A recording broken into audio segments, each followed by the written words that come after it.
தெரியாது ஆளாக்கி அப்பா அப்பா என்னோட பிச்சை தெரியாதீங்க அம்மா.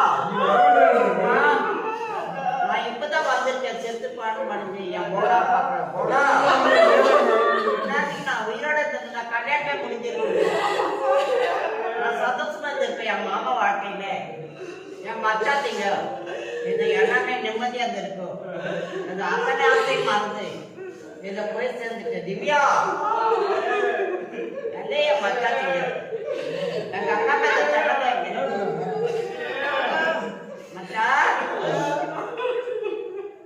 என் மச்சாத்தீங்க. நான் கல்யாணம் பண்ணா கூட பரவாயில்லடி போனா உயிர் குடல் அத்தனை ஆவியும் இங்கதான் இருக்குது. என் போனமே சந்தோஷமே இல்லை என்னோட வாழ்க்கையில.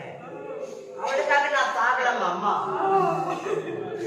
எந்த நிலைமைக்கு கதையாட்டு எனக்கு. நான் ஊர்லயே இருந்தா கூட சென்னையிலே இருந்தா கூட நான் செத்துருக்க மாட்டேன். இங்க வந்தேன் உங்க வழியாடக்கூடன்னு வந்தம்மா. அம்மா நீங்க போனீங்கல்ல அப்பா உங்களை வழியாட்டுக்கு என்னையே கூப்பிட்டீங்க. நான் வரல நீ போயிட்டு வாங்க. நான் இருக்கிற வீட்டுல கொஞ்ச நேரமாவது நிம்மதியா இருக்குன்னு நினைச்சேன். அந்த பாராதி எண்ணத்தை எனக்கு போன் வந்துச்சு. அம்மா நான் விட்டுட்டு போனேன். என் வண்டியை பிரகாரம் நின்று பேசின அந்த பாராதி எனக்கு வேணாடி. என் போனா இருக்கா எங்க அக்கா பொண்ணு. நான் அனாதியாக்க மாட்டேன். என் பொண்ணு எங்க அக்கா பொண்ணு அனாதியாக்க மாட்டேன்னு சொன்னோம். என்ன விட்டுட்டு நீ கல்யாணம் பண்ணிக்கிறியாடான்னு கேட்டா ஆமா பண்ணிக்குவேன்னு சொன்னேன். எங்க அக்கா பொண்ணுக்கு இல்லாத உரிமை உனக்கெல்லாம் கிடையாதுன்னு சொன்னா அக்கா அவளை நான் லவ் பண்ணல ஒன்றும் பண்ணலம்மா. அம்மா அக்கா சத்தியமா நான் நம்பல அவளதான். அவன் ஏதோ பேசுறான்னு சொல்லிட்டு பேசினேன். கவிதை எழுதும்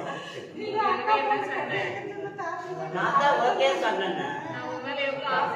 அக்கா நான் எவ்வளவு போனா மேல ஆசை வச்சிருந்தேன். அக்கா அக்கா லாஸ்ட்ல எவ்வளவு வேணான்னு சொல்லிட்டு என்ன கதியாக்கு நான் செய்த அக்கறமுக்கு தன்னதனியா இருந்த பாப்பா.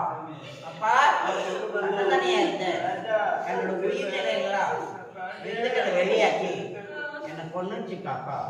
அக்கா இதான் உண்மை. உண்மை தவிர வேண்டிய ஆனால் எழுதல. ஆனால் எழுதி வைக்கிற ஓவியத்தை அவன் என்ன பெரிய போனா விட அழகா அக்கா.